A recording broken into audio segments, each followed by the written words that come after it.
Isaías 51.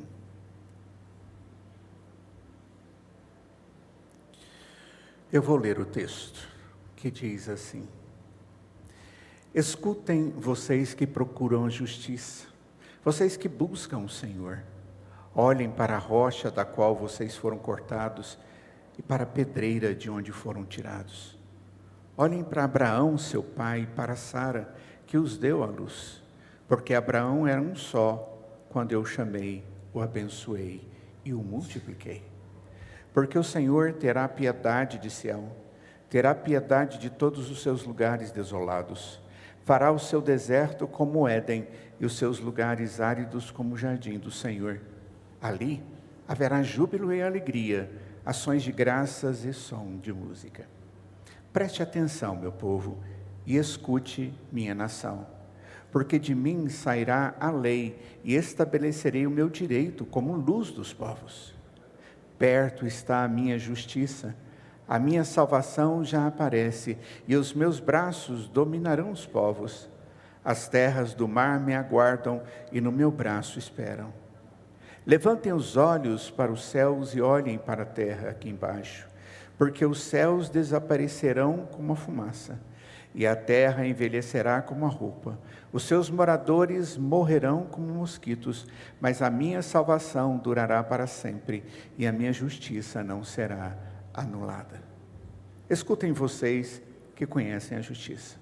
Vocês, povo em cujo coração está a minha lei, não temam os insultos dos homens, nem fiquem assustados por causa das suas zombarias, porque as traças os roerão como fazem com a roupa, e os bichos o comerão como fazem com a lã.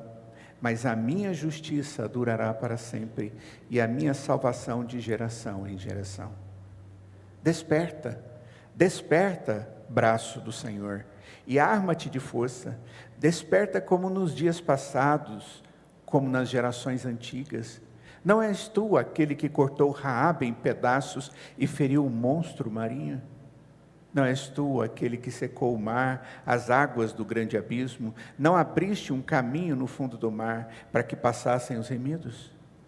Os resgatados do Senhor voltarão e entrarão em Sião com cânticos de júbilo. Alegria eterna coroará a sua cabeça. Ficarão tomados de alegria, de júbilo, e deles fugirão a tristeza e o gemido.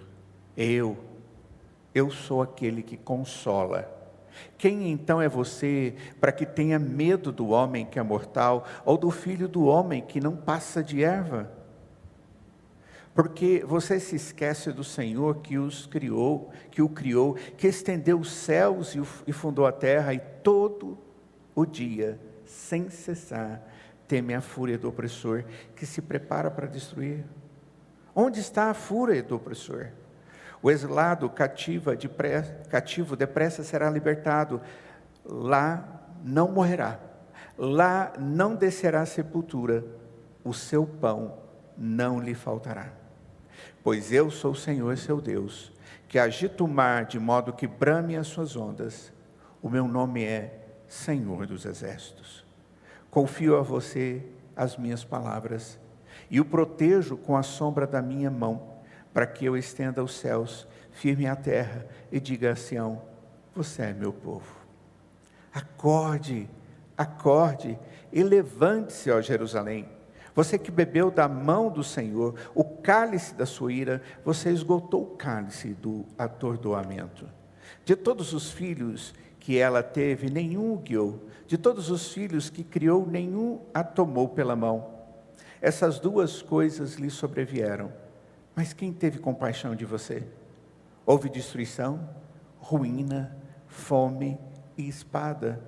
Mas quem veio consolar você? Os seus filhos desmaiaram, jazem nas esquinas de todas as ruas, como o antílope na rede. Estão cheios da ira do Senhor e da repreensão do seu Deus. Por isso, agora escute isso. Você que está aflita e embriagada, mas não de vinho. Assim diz o Senhor seu Deus, que defenderá a causa do seu povo. Eis que eu tiro da sua mão o cálice de atordoamento, o cálice da minha ira. Você nunca mais beberá dele. Eu o porei nas mãos dos que a atormentaram, dos que lhe disseram: abaixe-se, para que passem por cima de você. E você pôs as suas costas como chão e como rua para os que passam. Vamos orar. Ó Deus, esta palavra de ânimo, de motivação, de esperança, que o Senhor trouxe através de Isaías para um povo que estava sofrendo perseguição, exílio, estavam sofrendo, ó Pai, porque não podiam nem mesmo adorá-lo como o Senhor desejava. Mas o Senhor demonstra graça, o Senhor demonstra misericórdia, e as tuas palavras, elas são doces, como favo de mel. Ó Deus, aplica também essa palavra ao coração de cada um de nós hoje, em nome de Jesus. Amém. Queridos, esse texto faz parte de uma sequência no livro de Isaías, que começa no capítulo 40. O contexto era um contexto, como falei na oração, de exílio. Os babilônicos haviam entrado, eles eram o grande império daquela época. Eles entraram e dominaram aquela região em quase toda a totalidade. Eles tinham o hábito de, quando entravam e possuíam uma terra, ou vencia contra os moradores daquela terra, eles pegavam todas as riquezas e levavam para si. Eles pegavam as pessoas e levavam como escravas. E eles começavam com aqueles que eram nobres, com aqueles que tinham cultura, com aqueles que tinham atividades mais difíceis de serem alcançadas. Depois eles iam levando o restante do povo.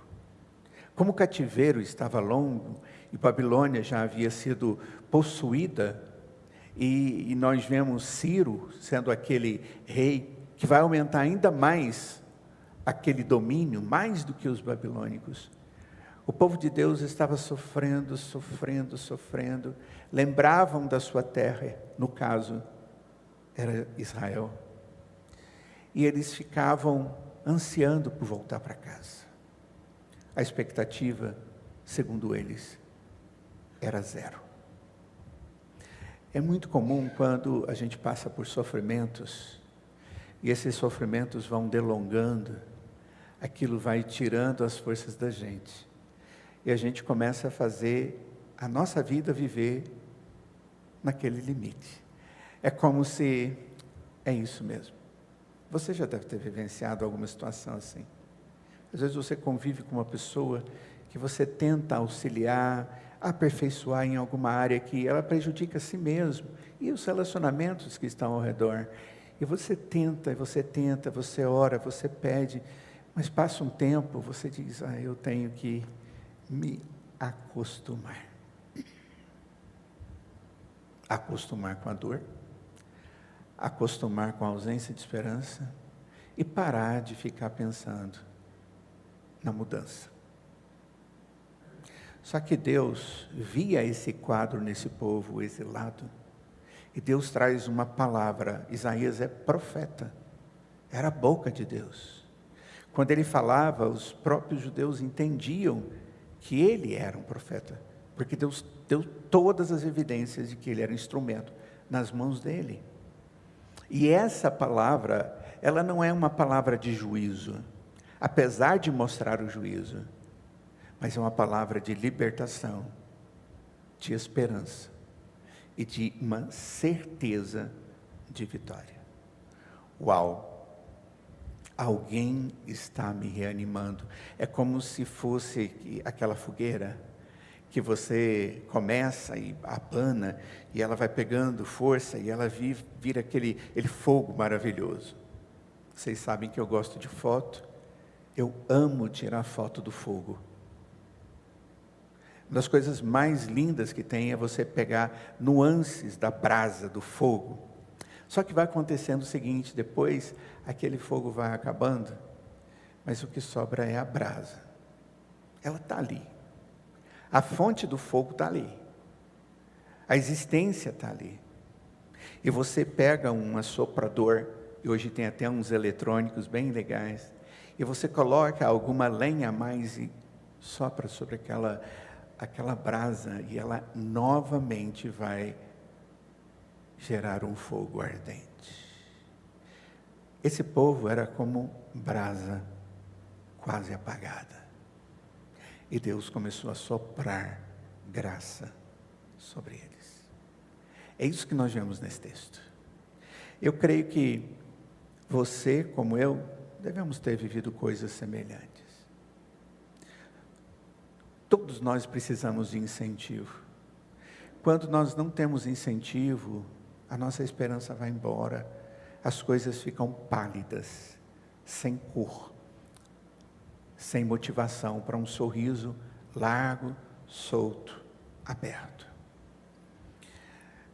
Precisar de incentivo, que foi perdido durante um tempo da vida por causa de circunstâncias, não é sinal de fraqueza espiritual. É sinal de humanidade. É sinal de que somos seres humanos, limitados, pecadores, e nós não temos poder sobre todas as coisas, apesar de, em vários momentos da vida, queremos fazer isso, conosco e com as pessoas que estão ao nosso redor, e às vezes corremos o risco de tentar fazer isso diante de Deus, determinando o que Deus tem que fazer ou não com as nossas orações. O adorar a Deus e depender de Deus, eu creio que é algo que você teve como motivação a vir aqui hoje. Familiares do José que estão aqui, eu espero que você também tenha vindo por esse motivo, além do José, que é um motivo maravilhoso, lindo, essencial para vocês como amigos e família. É parte essencial do domingo, dia do Senhor, nós sermos encorajados por Deus. Mas também a ideia que a Escritura traz é que é uma oportunidade de nós encorajarmos uns aos outros. O cristianismo é verdadeiro na medida em que Deus produz em mim vida, Ele com sua palavra me orienta, com seu Espírito me consola, e eu compartilho isso. O compartilhar faz parte da nossa identidade cristã. Quando nós nos reunimos como povo de Deus, nós estamos aqui também para juntos adorar, mas para juntos cuidarmos uns dos outros. O autor de Hebreus, capítulo 10, verso 24 e 25, ele diz: cuidem também de nos animar. Olha só, cuide de nos animar uns aos outros no amor e na prática de boas obras. A palavra, eu creio que central aqui dentro do tema que estamos falando é animar, trazer ânimo, acordar, soprar sobre a brasa que está quase apagando, pelo cansaço, pela dor.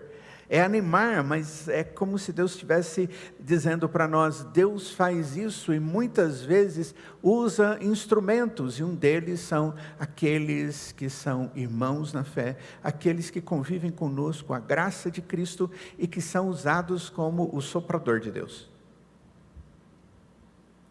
E ele continua dizendo, não deixemos de congregar como é costume de alguns, pelo contrário, diz ele, façamos admoestações ou chamativos um para o outro, ainda mais agora que vocês veem que o dia se aproxima. Cada dia estamos mais próximos daquele que será final com a volta do Senhor Jesus. A pergunta é, o que realmente nos encoraja? O que traz força para nós no momento da dificuldade? Às vezes, queridos, uma palavra, uma conversa sincera. Uma conversa onde você trata alguém como conhecido, amigo, irmão na fé. E por causa disso, você tem liberdade para ouvir e também compartilha aquilo que você entendeu. Talvez nós somos encorajados com uma palavra de atenção. Alguém olha para nós e vê que estamos abatidos. olha para nós e vê que nós estamos desviando o olhar, que nós estamos sem ânimo, e essa pessoa chega e traz aquela palavra abençoadora, aquela palavra que diz: estou aqui, vem cá, eu estou aqui para te ouvir, eu estou aqui para orar com você, eu estou aqui para abrir a Bíblia com você, eu estou aqui para falar algo para você. Às vezes o que nos encoraja é um período de descanso, porque o problema nos cansou tanto que nós perdemos as energias, e talvez parar um tempo, para que depois você possa voltar para um enfrentamento, pode te encorajar. Ou simplesmente alguém que nos ouça de verdade. Eu, como bem sabem, trabalho na área do acompanhamento, do aconselhamento bíblico pastoral. Atendo pessoas. Algumas pessoas nos procuram simplesmente para falar. Só falar. Tem dias que eu atendo pessoas, eu simplesmente as ouço e tomo nota para que eu possa pensar em como ajudar essa pessoa diante daquilo que ela falou comigo. O mundo, existe uma carência de pessoas que tenham capacidade de ouvir. E dentro do corpo de Cristo isso tem que existir. Então, para que possamos compreender bem, como lhes disse, Isaías 51, ele foi escrito para um povo que era povo de Deus. Era um povo piedoso. Eles guardavam o dia do Senhor, eles tinham preocupações nos seus relacionamentos, porque a Bíblia nos ensina a ética de vida. Eles eram aqueles que conheciam o Deus verdadeiro. Então, observe, esse texto não foi escrito para incrédulos. Ele foi escrito para pessoas que dizem: eu creio.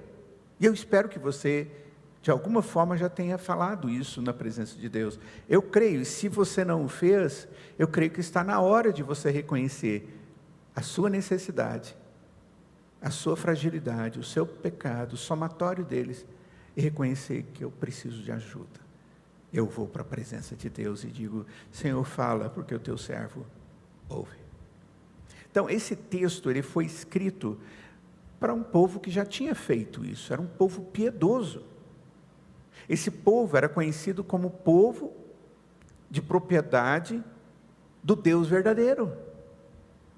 Dentro do Império Babilônico, Nabucodonosor foi um homem transformado, porque ele viu Deus agindo naquele povo que ele tinha trazido escravo para o meio deles. Deus humilhou aquele homem. A Escritura diz que ele passa um longo período, deixou o seu reino, deixou a sua majestade, deixou todas as coisas, e o texto bíblico diz que ele foi comer grama com os animais que pastam, dando a ideia de como Deus fez, até que ele reconheceu quem ele era, e ele se prostra diante de Deus, e Deus o restaura. Esse texto é escrito para a pessoa que é piedosa, que crê, mas mesmo assim, entenda, a fé não tira a possibilidade de haver desventuras. Todos nós podemos ter dificuldades, podemos ter fragilidades emocionais, físicas. Todos nós experimentamos a chuva que cai dentro do lote onde está a minha casa, e do meu vizinho, e do outro, são coisas comuns. Todos nós enfrentamos enfermidades comuns. A Covid foi um detalhe que nos mostrou claramente isso. Ela não vinha sobre aquele que tinha isso, ou falava aquilo, ou fazia aquilo outro. Ela veio, Deus tinha um propósito com aquilo, nós não sabemos, lutamos contra aquilo, para que não nos atingisse, e como lutamos. Mas a grande verdade é que a dificuldade também acontece na vida do piedoso, do zeloso na vida cristã. Esse capítulo é uma palavra para encorajar o povo de Deus, enquanto estão enfrentando as tensões e os desafios do exílio. Nós estamos aqui como escravos, e eles estão ali necessitados de palavra. Sendo assim, o texto propõe duas coisas aqui. São duas expressões que chamam a atenção porque elas se repetem. A primeira coisa que o texto diz é que eu tenho que aprender a ouvir a voz certa, aquela voz que dá o caminho correto. Igual o aluno que está terminando o 4º ano, fui professor há 30 anos, e ele, de teologia, e ele chega naquela fase de último ano, como o Marco está agora, e ele não sabe para onde vai. Ele não tem aquilo que Deus tem, conhecimento de todas as coisas. E aí o aluno normalmente chegava e dizia: pastor, como é que eu sei para onde eu vou? Eu disse: olha, eu digo normalmente, você vai ter alguns convites, algumas possibilidades, mas só uma é aquela que Deus está te dando. E nós temos que entender que é esse lugar que Deus tem preparado para nós, que nós vamos ter tranquilidade, vamos ter disposição e seremos usados como instrumento de bênção. Cuidado para que você não esteja ouvindo a voz que te chama, mas não te chama a solução, mas um agravamento da sua situação. A quem você tem ouvido? A pergunta é: você está ouvindo? Olha só, o texto começa com: escutem vocês, ou ouçam vocês. Ouçam vocês.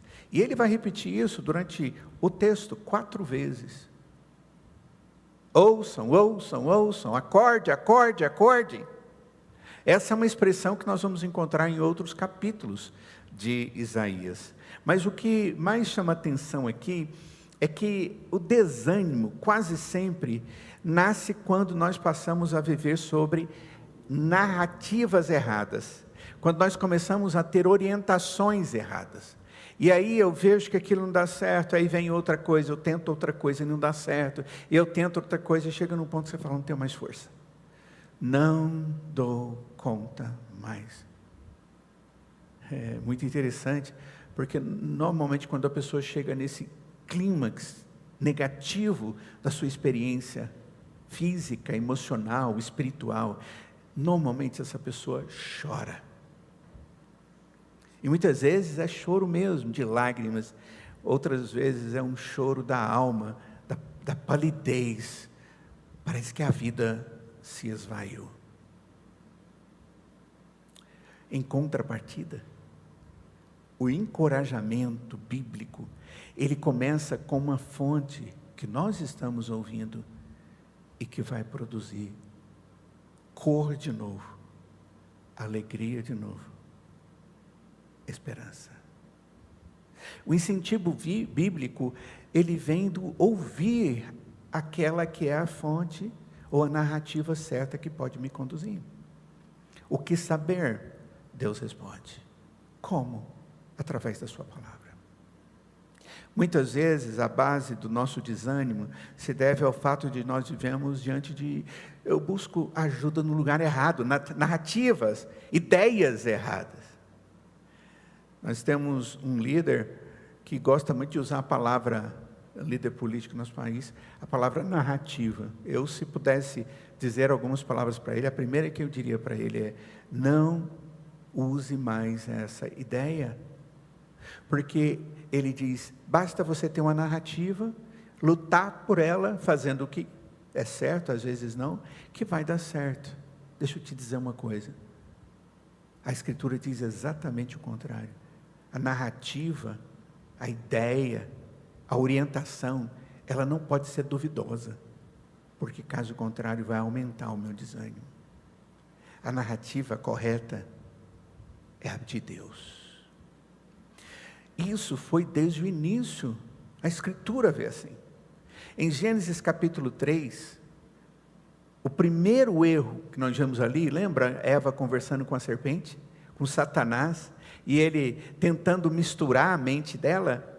O primeiro erro não foi o comer do fruto, que Deus disse que ela não poderia comer, mas foi ouvir e acreditar na mentira de Satanás.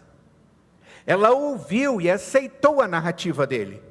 Ela se deixou ser prostituída, tirada da graça, da alegria, da perfeição, da bênção do Senhor, da ausência de qualquer ansiedade e problema. E ela vai para um rumo onde ela é convencida. E o seu marido, Adão, não faz nada, ele se permite ser convencido também por uma narrativa mentirosa, porque era o pai da mentira que estava falando, Satanás. E aí logo depois, talvez pior ainda, foi ela duvidar sobre as intenções de Deus. O diabo diz, não foi bem assim que Deus disse, na verdade. Ele só está querendo que você não seja como ele é. Primeiro, Satanás lançou dúvidas sobre Eva, e depois ele fala alguma coisa a respeito de Deus. Cuidado, quando nós estamos buscando respostas, ânimo, soluções, esperança, resoluções de vida, e eu vou na fonte errada, as coisas piorarão, e o desânimo tomará conta. Satanás chega para Eva e diz, Deus realmente disse que você não deve comer de nenhuma árvore do jardim? Ele mistura, ele faz um uso filosófico aqui dentro do texto. Deus havia dito, desta árvore você não vai comer, mas as outras você pode comer, porque se você comer você vai estar desobedecendo, e certamente morrerás. Deus foi objetivo, mas ele quebra. Deus realmente disse que você não deve comer de nenhuma árvore do jardim? Ei, peraí, não foi assim. Depois ele lança dúvidas sobre as intenções de Deus. Vocês não morrerão, com certeza vocês não vão morrer, pois Deus sabe que quando vocês comerem, teus olhos vão se abrir, e vocês serão como Deus. Olha a mentira. Cuidado, porque às vezes nós mesmos inventamos mentiras para nós, e começamos a defender a mentira de tal forma, que a gente começa a assimilar aquilo como verdade, e eu defendo aquilo com unhas e dentes. Eu manejo a existência minha para defender ideias que não necessariamente são boas, mas que eu gostaria que fosse, e aí eu vou me ambientando com aquilo. Paulo fala a respeito disso em Efésios 4. É como se aquilo vai tirando de você a sensibilidade do que é errado. Você faz uma vez, incomoda. Você faz o erro 2 vezes, te incomoda. Você fica angustiado. Você chega diante de Deus e pede perdão. Você assim, mas você vai praticando aquilo que não é bom. Vai chegar um ponto em que você vai achar que aquilo é normal. E o texto diz que você vai cometer toda sorte de impureza, porque é a porta por onde o erro entra. Nós devemos nos lembrar sempre que nós estamos em apuros, não só quando acreditamos nas mentiras, nas coisas não corretas, e principalmente do opressor, mas também quando começamos a duvidar das intenções de Deus. Acalma sua alma, Deus continua reinando como Senhor sobre todas as coisas. Cuidado, cuidado, cuidado com as narrativas internas que surgem do desânimo. E isso acontece quando eu estou desanimado, eu começo a buscar qualquer ponto para eu segurar e me levantar, porque eu estou quase afogando, e a água está chegando, aí alguém diz, olha, isso é bom, você toda a vida soube que aquilo não é nada bom, mas naquele momento de angústia, você vai, toca, e você dá uma subidinha, mas aquilo te joga para baixo. Escutem, é a primeira coisa que o texto fala, escutem vocês que procuram a justiça, escutem vocês, povo de Deus que estão vivendo aqui, porque eu sei que é injusto vocês estarem aqui. Vocês estão buscando a justiça? Vocês estão procurando a justiça? É isso que o texto está dizendo. Vocês que buscam o Senhor, aí diz o texto, olhem para a rocha da qual vocês foram cortados e para a pedreira de onde foram tirados. Olhem para aquele lugar que tem a ver com a sua raiz, com a raiz da graça em Deus. Aquele povo que dominava o povo de Deus era um povo pagão, eles tinham deuses espalhados, as casas eram cheias de santuários, em cada esquina de Éfeso havia um ídolo para ser adorado. Era esse o contexto. Ele diz, olha, tire os olhos dessas coisas que te incomodam, e às vezes estão até te influenciando, e volta e lembra daquilo que você já conheceu em Deus. Volta para Deus, acorda para você olhar e ouvir, lembra de onde você foi cortado, você era rocha, você estava ali como o povo de Deus, firme, mas vocês foram tirados dali e agora estão só mole, vivendo alguma coisa sem esperança, sem saber onde pousar, e agora diz o texto, mesmo vocês não estando lá em Israel, vocês são rocha. Vocês são provenientes da pedreira. Vocês não deixaram de ser quem vocês verdadeiramente são. Ele está dizendo a piedosos, aqueles que criam, os remanescentes. Ele está dizendo, eu entendo o que vocês estão vivendo, mas lembrem, vocês continuam sendo quem vocês são. Vocês são povo de Deus. No verso 4 ele diz, preste atenção, meu povo, e de novo, ele usa a expressão, escute, minha nação. Depois no verso 7 ele diz de novo, escutem vocês que conhecem a justiça, escutem. Essa é a realidade. Como que você ajudaria um familiar, um amigo, que está emocionalmente preso pelos seus próprios pensamentos errados? Ele está vivendo em angústia, mas ele está buscando em lugar errado, e por causa disso está mais desanimado ainda, e as coisas não estão boas, estão cada vez pior. O que você diria para um amigo seu, um familiar seu, uma pessoa próxima, que está vivendo coisas assim? De repente você vai chegar e diz, para aí, senta aqui, me escute, me ouça. Eu sei que você está cheio de pressupostos aí, mas ele diz, lembre-se de quem você é.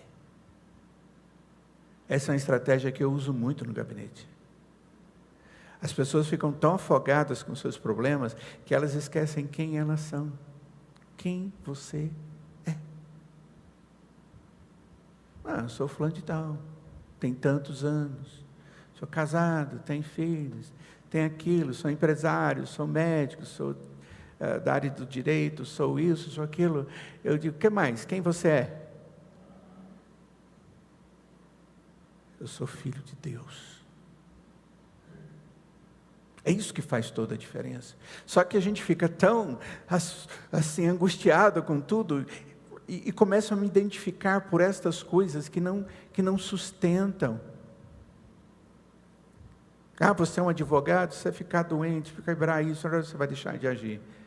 Você é casado, mas de repente já não é mais. Você tem um filho, de repente ele morreu. Você tem a empresa e ela faliu. Mas você ser de Deus, você nunca será ex-filho de Deus. Você vai ser sempre filho de Deus. Entregue o seu coração para Cristo, para que você tenha essa base que não muda. E tudo aquilo que Deus tem reservado para aquele que crê nele, Deus vai cuidar hoje eternamente de nós, e nos dá a promessa de uma vida eterna, nos céus com ele.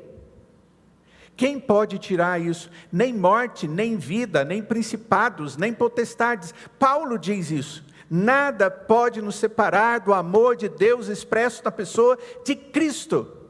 Então, o principal é, escute, quem é você?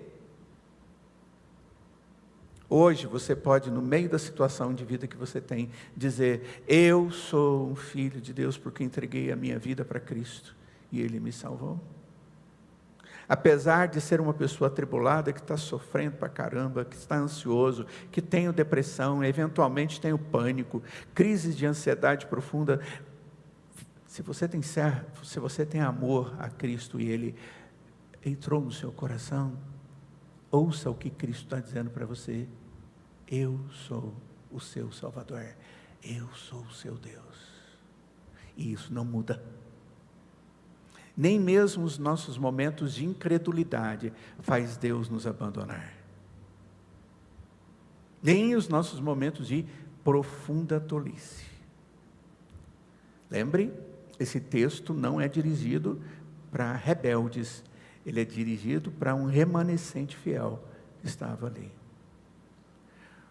Todos nós, inclusive os piedosos, os cristãos cuidadosos, diante de Deus, procuram e precisam e buscam o Senhor. Qual é o objetivo? O objetivo é continuar lembrando quem realmente nós somos, para que a gente possa permanecer fiel até o fim. Quem vai me conduzir à fidelidade até o fim? O Senhor. Quem vai pegar na minha mão porque eu estou afundando? O Senhor. Lembra de Pedro? Os discípulos entraram no barco, no mar da Galileia, e eles estão distanciando, e o mar está meio revolto, e a hora que eles olham à noite, vem alguém, parece que tem alguém andando em cima da água. Isso não é natural, não era comum, não distinguem o que está acontecendo, devia ser alguma coisa bem agitada que estava acontecendo ali, até que o Senhor Jesus chega perto e diz: Ele, fique tranquilo, sou eu. E aí Pedro diz: olha, se é o Senhor mesmo, deixa eu ir até o Senhor. Ele diz: vem. E aí o Pedro, que andava durante aquele tempo todo vendo Jesus fazer maravilhas, ouvindo as mensagens do Senhor Jesus, já imaginou? Uma escola onde o professor único é suficiente para dar todo o conteúdo que nós precisamos? Jesus. Ele visualizava tudo, ele experimentava tudo, ele era usado pelo Senhor. E ele vai lá e começa a andar na água. Ele creu. Mesmo que inicialmente ele tenha desacreditado. O momento gerou nele uma ansiedade e uma dúvida. E aí ele creu. Só que o texto diz que as águas estavam batendo, havia vento, havia uma situação inadequada de navegação de estar ali na água. E diz o texto que ele, observando a agitação da água, ele tirou os olhos de Jesus e ele afundou. E naquele momento ele pede socorro. E o Deus que falou para ele: vem, apesar da tormenta, apesar das coisas difíceis, apesar de ser um ato miraculoso, maravilhoso, sobrenatural, admirável, ele duvidou e afundou. E o Senhor vem e diz, põe ele em pé de novo na água, e diz: homem de pequena fé. Existem momentos na vida da gente, sendo nós cristãos, que nós olhamos para a tempestade e tiramos os olhos de Cristo. É disso que o texto está falando. Quem vocês são? Eu sou de Cristo. Então acalma a sua alma. E outra coisa, pare de achar que só a pessoa rebelde precisa de ajuda. Todos nós. E esse texto direcionado aos piedosos, é como se eles precisassem mais ainda, porque eles tinham que passar por aquele problema e ainda crescer na fé. Eu e você precisamos ouvir o Evangelho todos os dias. Sabe por quê? Porque nós nos esquecemos todos os dias. Sabe por que eu tenho que buscar ao Senhor todos os dias, várias vezes durante o dia? Porque essa é uma maneira de você dizer diante de Deus: Senhor, eu estou vivendo como alguém que está caminhando na beirada. Eu estou só na margem. Cuidado, na margem. a serpente vai começar a jogar coisas para que você ouça e vá atrás dela. Nós precisamos mudar isso. Reconheça a sua identidade. E se a sua identidade não é servo de Deus, do Deus Altíssimo, creia nesse Senhor, a fim de que você seja reconhecido por Ele como seu filho amado. E para que aquilo que Ele fez na cruz seja suficiente na sua vida para perdoar os seus pecados, para tratá-lo como filho e para lhe dar uma esperança eterna. É maravilhoso isso. Olhem só o verso 3. O texto diz assim: porque o Senhor terá piedade de Sião. Interessante. Porque eles teriam que acreditar no Senhor. Por que eles teriam de escutar o Senhor?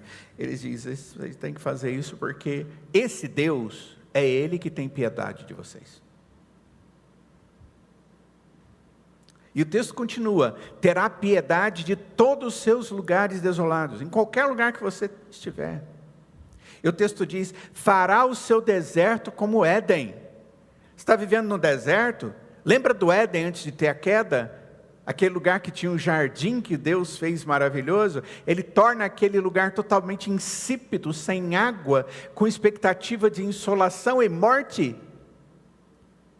Deus transforma isso num lugar mais belo, mais harmonioso e cheio de tudo aquilo tudo aquilo que eu preciso. Como o jardim do Senhor, diz o texto. Ali haverá alegria, júbilo, ações de graças e som de música. É como se Deus estivesse dizendo: ei, para de pensar que isso vai ser o fim da sua história. Normalmente, quando nós estamos vivendo momentos difíceis, nós temos a incapacidade de ver depois daquilo passar. Nós olhamos o que nós estamos vivendo aqui e nos esquecemos que todas as coisas aqui, elas são passageiras, inclusive as tribulações. Deus é um Deus que promete piedade. Ele vai agir, Ele vai trazer conforto. Ele vai agir e vai transformar o que tivesse de ser transformado. E o primeiro a ser transformado é você, para depois transformar as circunstâncias. E é o Deus que diz o texto que vai trazer alegria. Nossa! Você precisa dessa palavra de incentivo? Eu preciso dessa palavra de incentivo. E eu espero que Deus nunca me permita esquecer desse texto de Isaías 51. Eles estavam precisando. Eu e você estamos precisando. Isso é o que nós chamamos de encorajamento bíblico. Isso é o que nós chamamos de pastoreio bíblico. Pastoreio de Deus. Não negue a dor. A dor existe. Não negue o luto. Ele existe. É uma das coisas mais terríveis da nossa história. Não negue as dificuldades. Não negue que você perdeu todas as suas coisas. Eu fali. Não negue nada disso. O problema existe. Só que Deus está apontando para a restauração. E Deus está mostrando para você que existe algo ainda maior do que tudo aquilo que está te fazendo sofrer. Ele, a sua graça, as suas promessas e a certeza de que esse Deus é fiel. Deus vai nos ajudar. Ele vai consertar tudo. E por causa disso nós vamos ser felizes de novo. Se você já passou por um período sombrio, ou está vivendo isso, se você lutou contra a depressão, se você sofreu com luto, saiba que essas são as promessas que você precisa acreditar. Deus está dizendo: eu vou te ajudar. E eu vou trazer alegria de novo para você. Interessante, ontem eu estava conversando com um colega de ministério, muito amado. Nós somos 1 ano de diferença de ministério, eu tenho 38, ele 39 anos de ministério. Ensinando sempre, toda a vida nós ensinamos nos seminários. E ele passou por uma das situações mais duras, perdendo uma filha. E eu perguntei para ele: e aí, como você está tratando tudo isso? Ele disse: tem dia que parece que eu tenho uma pedra aqui em cima, que eu não dou conta de andar, eu não dou conta de deitar. Ele diz: e às vezes aperta tanto que eu não dou conta de respirar. Eu disse: e você, como você está reagindo a isso? Ele diz: eu já reagi com Deus. Já reagi contra Deus. Mas eu cheguei à conclusão de que a minha filha foi levada pelo Senhor no momento certinho. Porque os 3 últimos meses dela foram muito duros. Deus foi gracioso com ela. E a levou para a sua presença. O lugar de transformação, de alegria plena. Deus foi bondoso com ela. Isso não é fácil ouvir de alguém que perde uma filha.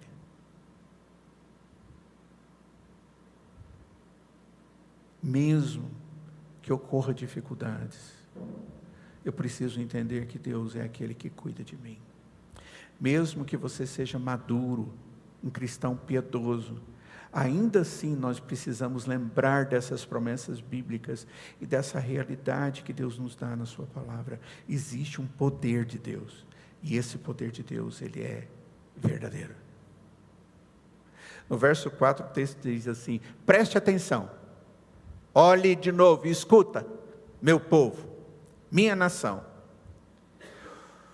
porque de mim sairá a lei, eu é que fiz a lei, e estabelecerei o meu direito, ou seja, aquilo que é correto, como luz dos povos. Perto está a minha justiça. Calma, vocês estão injustiçados aí? A justiça sou eu que faço, sou eu. Perto está a justiça, eu vou manifestá-la. A minha salvação já aparece. Calma, eu vou salvar vocês. E o mais interessante, que aquele que veio dominar sobre aquela nação, Ciro, ele simplesmente foi um instrumento que Deus deu para mandar o povo de volta para Jerusalém, que providenciou tudo o que era necessário para refazer o templo que havia sido destruído e os muros da cidade. Eles não levantaram as mãos para brigar, para levantar faixas, para matar pessoas ou ser aquele que corria risco de perder a vida. A Escritura diz que Deus disse para eles, e o capítulo 52 fala isso, e nós já estudamos ele. Ele diz: olha, vocês não vão precisar lutar, porque Deus é quem luta. E de novo está aqui o texto dizendo a mesma coisa. Os meus braços, diz o texto, dominarão os povos, as terras do mar me aguardam, e no meu braço espero. Eu tenho poder, eu vou cuidar de você. Isaías é como se ele estivesse ampliando o horizonte daquelas pessoas que estão vendo só angústia, tristeza e dificuldade, e ele não consegue perceber que o mundo continua, e de repente Deus faz assim: olha, tanto o que você está vivendo como o resto, sou eu que sou rei, e eu reino no meu domínio e no reino. E aí ele diz: levantem os olhos, verso de número 6, mas olha para cima, dando a ideia de Deus, mas olha também para a terra, aqui embaixo. E aí o texto continua: porque os céus vão desaparecer como fumaça, a terra envelhecerá como roupa, ou seja, ela vai sendo estragada. Os seus moradores, que somos nós, seremos mortos, morreremos, como se fôssemos mosquitos. Sabe quando aquele mosquito que você só dá uma encostadinha no seu dedo, mas o seu dedo é tão pesado e você acha que não é? Puf! Você mata. Todas as pessoas são assim. Mas o texto diz finalmente: mas a minha salvação durará para sempre, e a minha justiça não vai ser anulada, não vai ser cancelada, não vai ser perdida. Você já imaginou ou pensou na sua vida, em algum momento, sentiu que a ansiedade ou o medo de alguém te deixou nervoso e com medo?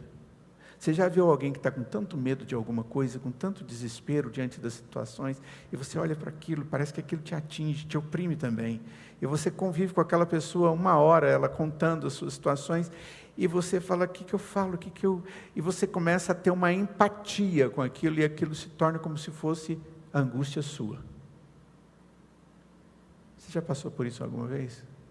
Eu já passei por isso muitas vezes, e dói. Tem certas situações que as pessoas vêm narrar, e elas narram, e eu fico imaginando, Senhor, como essa pessoa está suportando esse tamanho de dor. E de repente você estava indo bem na sua vida, mas as suas emoções são atingidas pelas dificuldades do outro, a ponto de começar também a duvidar. Interessante que nós somos atingidos com os nossos problemas, mas porque temos relacionamentos, e nós somos feitos para ser pessoas, e o que define são convivências, relacionamentos. Nesses relacionamentos nós somos abatidos. Tem pessoas que nos acabam, que nos cansam, que tiram energia, que você fala, eu saio fora ou eu morro junto. Eu quero dizer para você que nem uma coisa nem outra é a solução.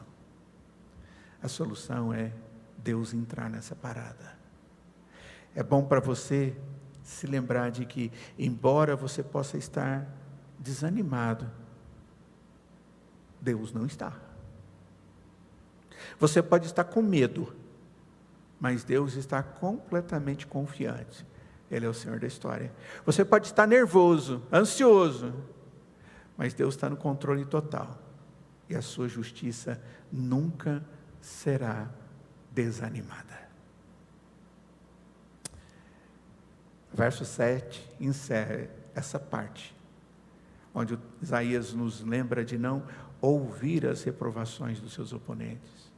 É como se ele estivesse dizendo, olha, essas coisas erradas que têm sido dito para você, são coisas que podem ser entendidas como, essa pessoa está contra você. Você vai lá buscar ajuda, a hora que você vê, essa pessoa está te afundando ainda mais. São propostas que não são abençoadas por Deus. Lembra daquelas muitas que surgem? O texto diz, verso 7, escutem vocês que conhecem a justiça. Vocês, povo em cujo coração está a minha lei. De novo, é povo de Deus, eles conhecem a Deus, eles amam a Deus, conhecem as palavras do Senhor para eles viverem. E o texto, Deus está dizendo, escutem vocês, são vocês piedosos, povo de Deus, mas está passando por dificuldade. Não temam os insultos dos homens.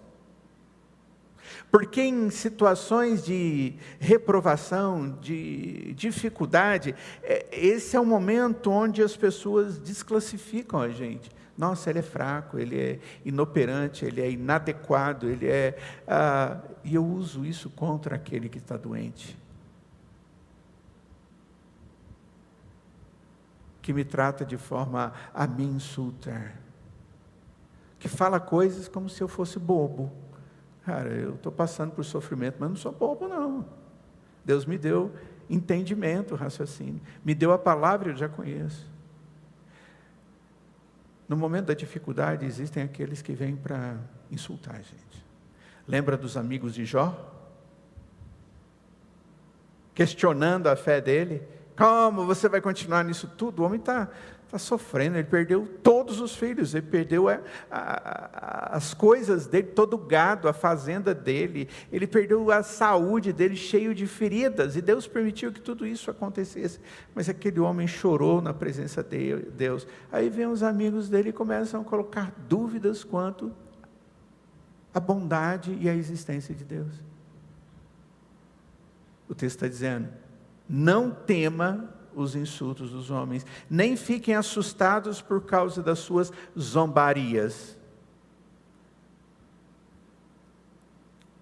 Você enfrenta oposição por causa da sua fé e as circunstâncias que você vive. O que Isaías está lembrando aqui? a minha justiça durará para sempre. Essa é a palavra de Deus aqui.